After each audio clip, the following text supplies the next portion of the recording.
Hi all, welcome to Kitabaz, a booktube channel. If you are new to Kitabaz, please make time to hit the subscribe button and also remember to hit the bell icon.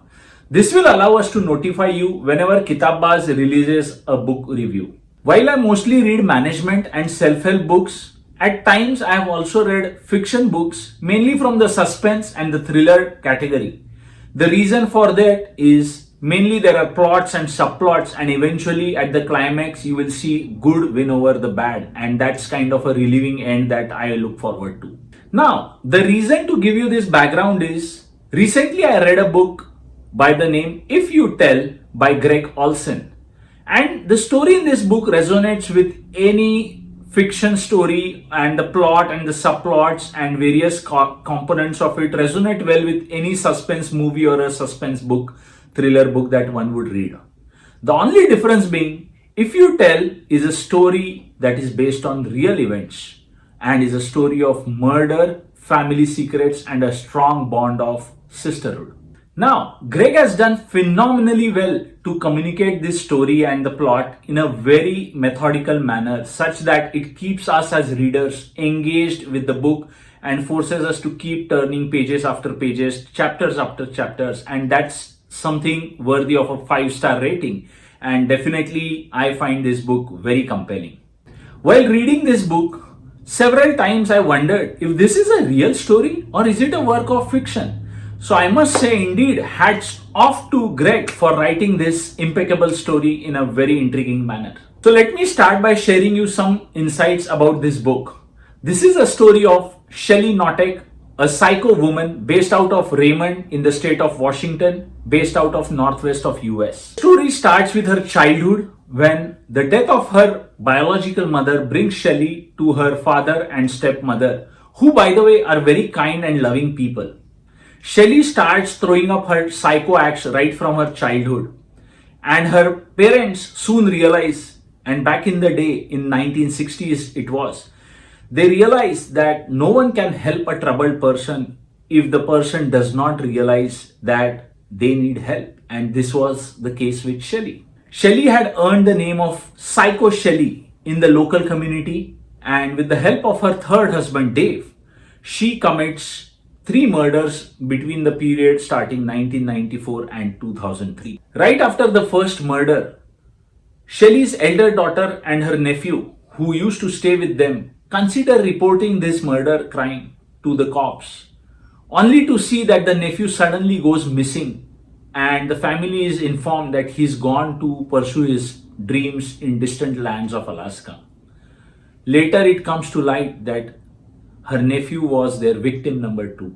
As this is a book based on true events, the real suspense of this book is not about what happens with Shelley and her husband Dave, but it is the intricate details that Greg has compiled together from the daughters and put this story together, weaving in minor details of how Shelley and her husband went about torturing their own daughters, and of course invited guests whom they eventually even have killed.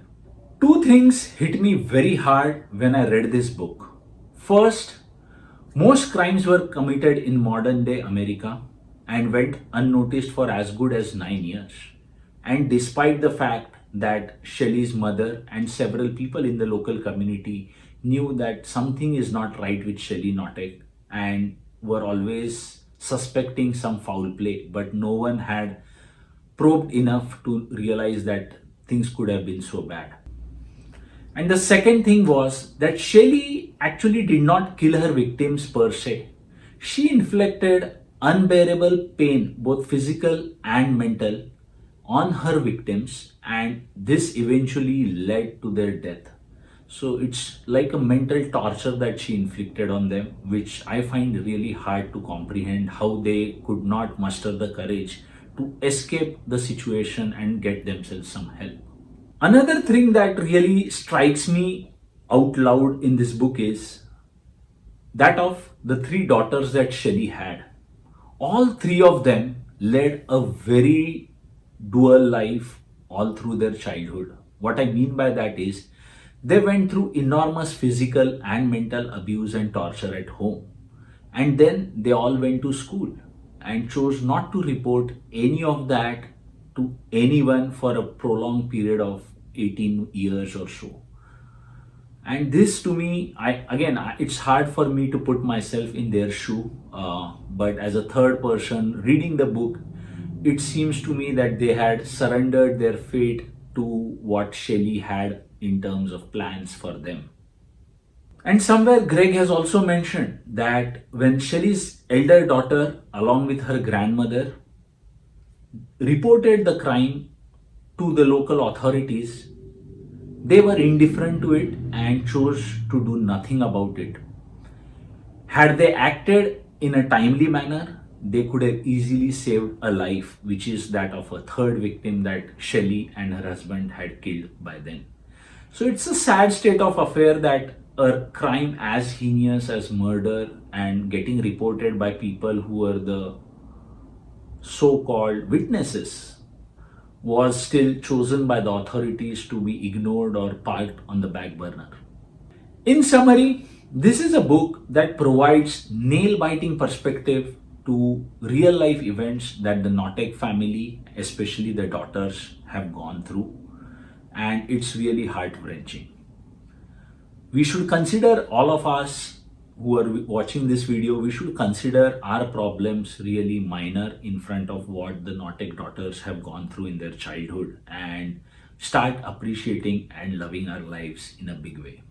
Now, while I say I read biographies, this is not a book which every reader of management, self-help book or biographies would like. So my recommendation for a book like this is for readers who like to read fiction books from the suspense and the thriller category.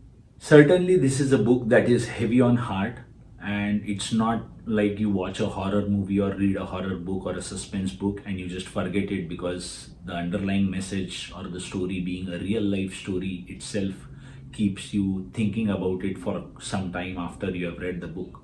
So be careful if you choose to read this book, and if you choose to, please consider ordering using the Amazon affiliate link below. As you might know, a small share of your purchase is being paid to Kitabbaz, and with those funds, we hope to make many more such book reviews for you. Well, that's all for now, and I hope to see you again in another book review in times to come. Bye bye.